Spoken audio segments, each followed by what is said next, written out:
Kenapa orang marah? Karena kiainya ketika ceramah bilang gini.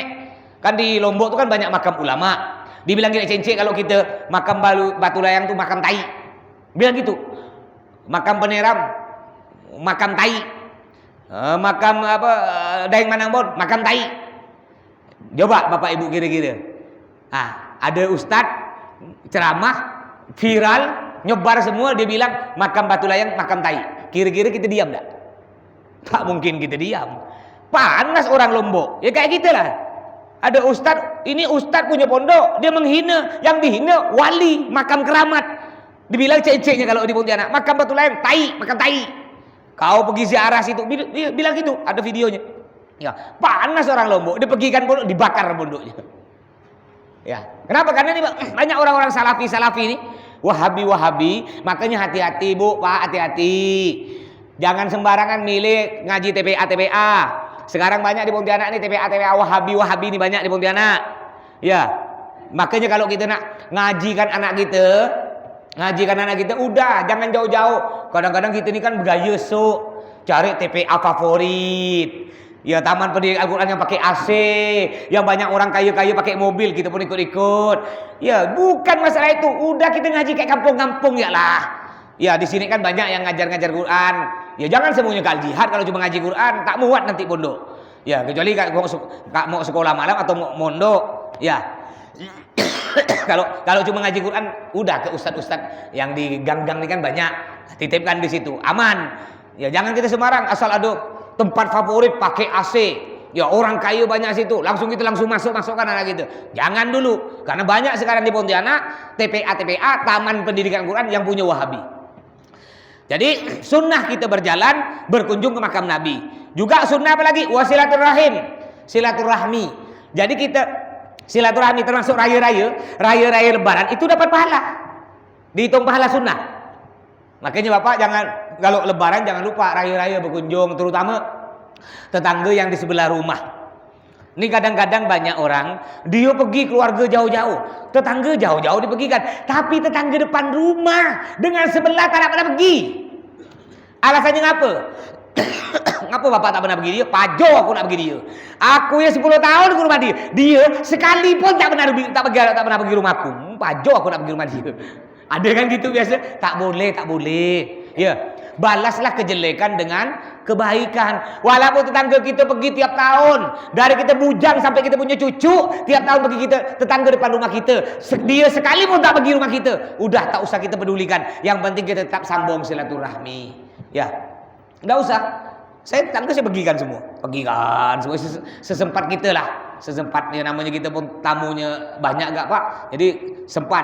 Nah, kadang-kadang sampai ujung, kadang-kadang tidak sampai ujung. Jadi harap maklum. Terus yang ketiga safar mubah. Perjalanan mubah. Mubah itu apa? Kalau kita pergi tidak dapat pahala, tidak pergi tidak dapat dosa. Apa itu safar mubah? Kasafar litijarah. Kita berjalan untuk bisnis. Nah, bisnis. Pergi ke mana? Jakarta. Ngapa ke Jakarta? Nak belanja loh untuk isi toko. Nak belanja sayur. Ngapa tak belanja pelamboyan? Pelamboyan tak bagus. Jakarta cantik. Maka aku nak belanja sayur Jakarta. Wes keren weh. Belanja sayur Jakarta. Umpama Bu ya. Nah, ini safar mubah. Artinya mubah dikerjakan pergi ke Jakarta iya, tak dapat pahala kak. Tak pergi pun tak dapat dosa. Yang ketiga safar makruh. Perjalanannya makruh. Kalau kita pergi tidak dapat pahala. Kalau kita tidak pergi dapat pahala. Kita pergi tidak dapat dosa. Boleh kita pergi, cuma lebih bagus tidak pergi. Kalau tidak pergi dapat pahala. Seperti apa perjalanan makruh? Kasafar litijarah fi akfanil mauta. Kita berjalan untuk bisnis kain kapan. Kain kapan, itu hukumnya makruh. Kita pergi Jakarta, kebetulan kita agen terbesar, agen kain kapan terbesar di Kalbar. Lalu kita belanja di Jakarta. Ya, belanja kain kapan, bisnis kain kapan. Jadi bisnis kain kapan tuh hukum perjalanannya makruh. Ya, kenapa makruh? Kenapa? Karena sebenarnya kalau untuk orang meninggal dunia itu sebenarnya tidak usah dibisniskan lah. Kalau bisa kita sedekah. Ya, atau kalau tidak bisa sedekah paling sedikit ngambil untung tak terlalu berlebih-lebih. Saya merasa hebat tuh. Ibu bapak coba lihat di Gertak 3. Ada orang yang jual kain kafan dengan nisan. Ada kan dekat toko pisang tuh. Hebatnya apa? Itu barang dibiarkan di luar. Kan? Enggak ada orang nyuri. Udah pasrah ada dia. Tak ada maling nyuri itu. Coba lihat sampai sekarang tuh. Kenapa maling tak ada nyuri? Maling itu takut. Seram gak? Ini urusan mati boy. Kena kualat aku mati.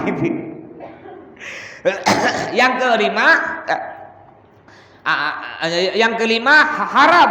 Sapar haram. Seperti apa sapar haram? Kasapari zaujah min ghairi idni zaujiha. Ibu nih, berjalannya istri keluar rumah tanpa izin suami. Ini perjalanan ibu, perjalanan haram. Andaikan terjadi kecelakaan, ibu mati, bukan mati husnul khotimah, mati su'ul khotimah, mati jelek masuk neraka. Makanya hati-hati ibu.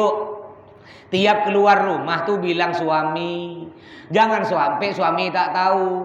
Ya, saya ini pernah kadang-kadang saya main ke rumah wali murid. Ya ketika main duduk dah, makan dah. Ya, rupanya suaminya yang buatkan kopi. Pak, kamu buat kopi seorang? Mana istri? Enggak tahu, Mas. Kemana ya dia? Bini enggak tahu kemana. Benar, enggak tahu. Dari tadi, Mas, enggak ada. Hati-hati, Bu. Ibu keluar rumah tanpa izin suami. Nih, lihat dalam kitab nih, Bu. Itu perjalanan haram. Tiap langkah oleh malaikat dicatat neraka. Kalau suami kami, Mas, kalau dia keluar rumah tanpa izin kami, gimana? Suami tak wajib izin istri. Kadang-kadang ibu nih yang ngade-ngade. Kalau suami bilang, "Dek," nanti suami bilang balik rumah. Dengar tak kau tuh kata Mas Toto tadi itu?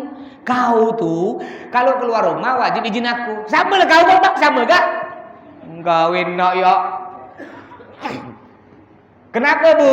Suami tidak wajib izin istri? Kan udah disebut kepala rumah tangga siapa, Bu? Suami.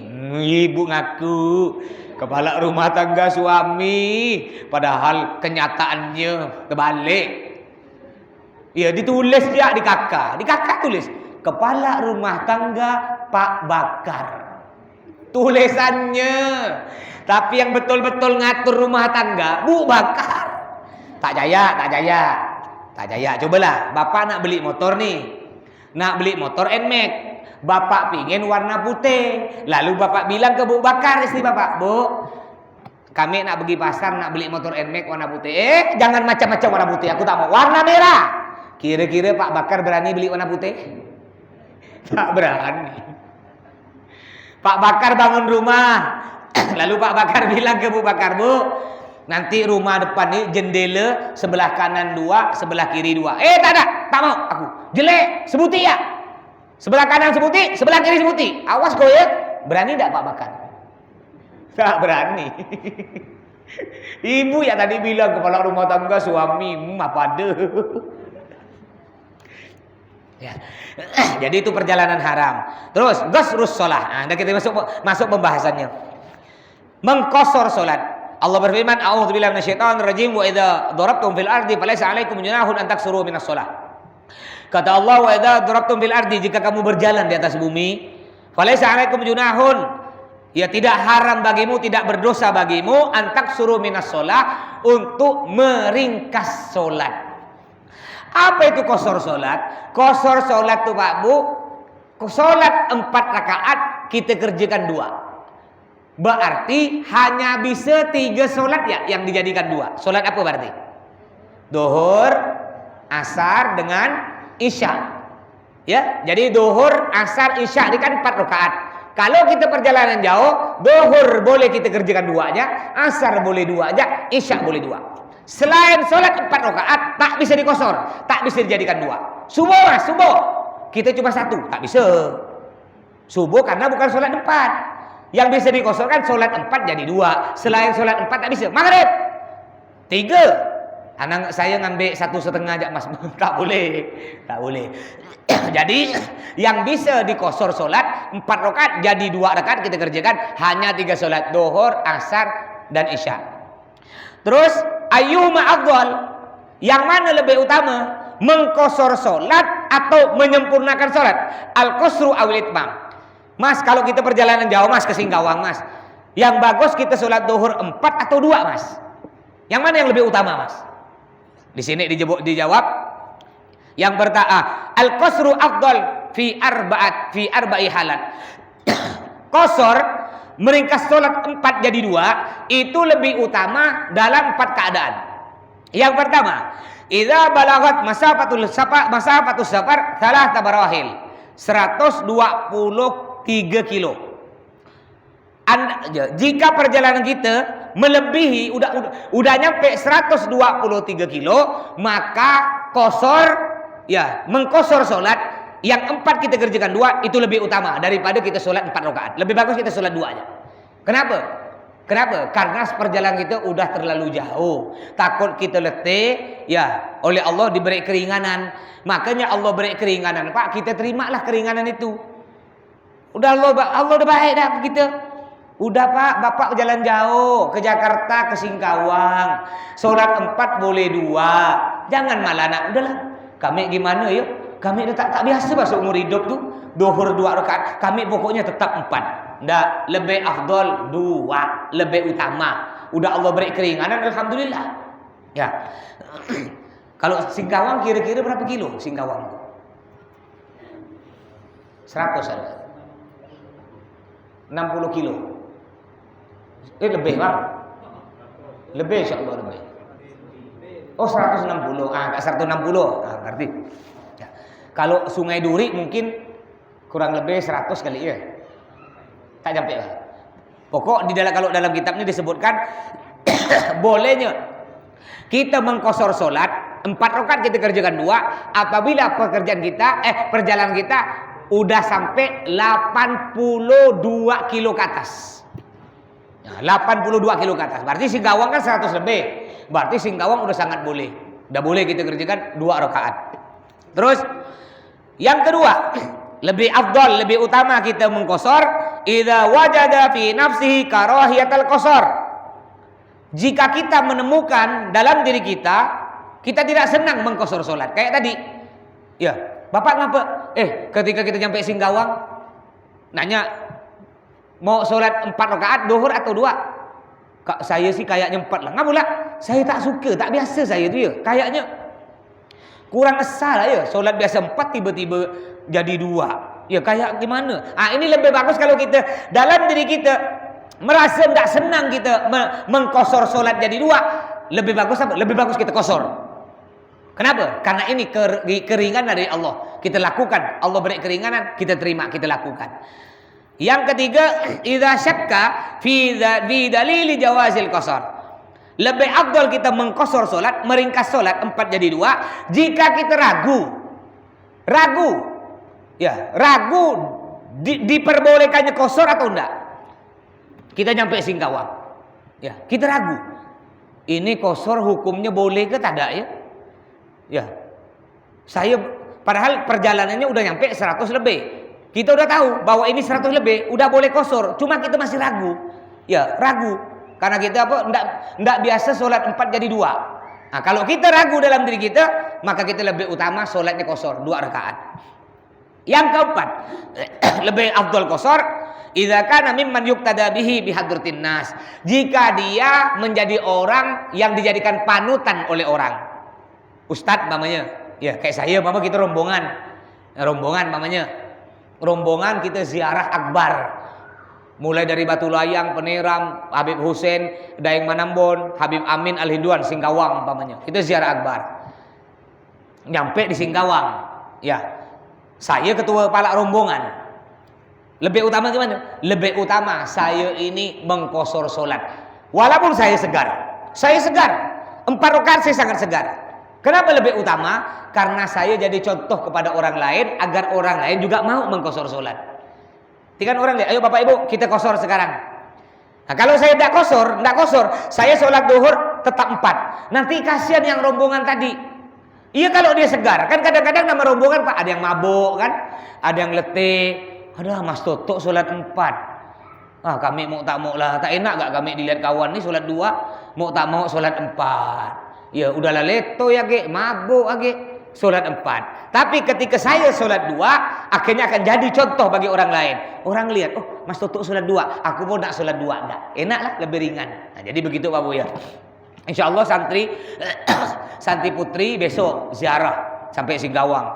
Santri putri semua. Jadi program Al-Jihad udah dapat sekitar 4 tahun, 3-4 tahun ini wajib, semua santri wajib ikut ziarah.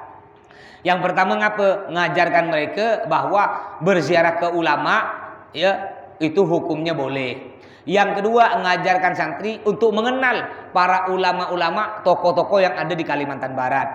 Yang ketiga, ngajarkan mereka untuk mencintai para ulama dan habaib. Yang keempat, untuk refreshing ya. Refreshing, mereka kan tiap hari belajar stres Bu ya. Ketika keluar kandang, keluar dari pondok, mereka udah senang. Itu santri putri besok. Insyaallah jam 5:30 berangkat rombongan. Santri putra insyaallah bulan Sya'ban. Ramadan 2 minggu sebelum Ramadan. Umpama ada bapak-bapak mau ikut, tapi hanya laki-laki yang boleh ikut. Boleh kalau mau ikut rombongan boleh, bayarnya 200.000. Tapi kalau pakai mobil sendiri tidak bayar, gratis. Ya. Kenapa mahal Mas? 200.000 Mas. Mahal gak Mas? Ya pertama itu untuk nyewa bis. Yang kedua dapat makan, ya pagi dengan siang. Yang ketiga untuk bayar masuk-masuk. Kan terakhir nanti kita pergi ke Pantai Samudra kalau Santri Putra. Di pantai itu Bu, kita baca serakal. Baca marhaban ya Nabi. Sampai orang pantai itu ngelihat ya, di video kan dia. Nggak ada di mana-mana, ada di pantai orang baca ya Nabi di pantai kan. Nah, santri baca. Nah, terus sisa duit tersebut untuk mensubsidi, membantu santri-santri yatim yang tak bayar. Nah, jadi sebenarnya bayar 200.000 kita dapat pahala. Kita ziarah juga bantu santri kan, yang yatim tak bayar, yang yatim digratiskan. Dari mana gratisnya? Ya dari duit kita itulah. Ya. Terus syurutul qasri. Mungkin sebelum saya lanjut ada pertanyaan silahkan. Udah sisa 8 menit ya. Sisa 10 menit. Nah, mungkin ada pertanyaan silakan tentang bab ini atau bab yang lain.